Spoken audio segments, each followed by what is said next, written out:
distancoheshin nga rasti, që ne nuk kemi asnjë lidhje me këtë rast, jemi institucione të cilat... Po mirë, po si ka mundësi që letra e këtij kishte tiparet e letrës origjinale?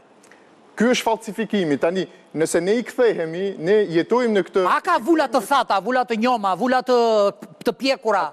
Aty janë gjetur, pikërisht janë gjetur diplomat të cilat kanë patur edhe vulën, kanë patur logun e këtyre institucioneve. Atëre ka bashkëpunuar me ata?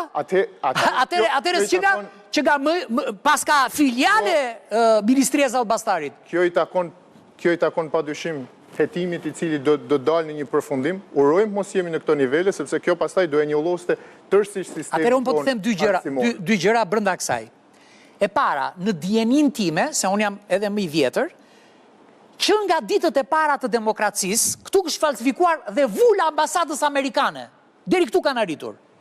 Pra këtu është falsifikuar çdo dokument i mundshëm që ekziston në Republikën e Shqipërisë dhe më gjërë. Këtu. Dhe dyta, ky problemi është që kur shkon diploma jon në botë, vinë ja 20 kërkesa për verifikim, dërgojnë ata email-e, na e verifiko, a është kjo. Domethënë, ky tipi i prish punë, jo vetëm sistemit këtu, po çdo njeriu në të ardhmen.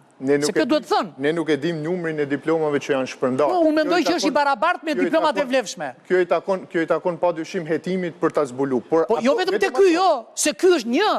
Unë di të paktën një 700 gjatë gjithë historisë të jetës time në këtë atë. Jo më larg se vitin e kaluar kishim rastin e Universitetit Wisdom, i cili ishte po i ngjashëm sa i takon diploma.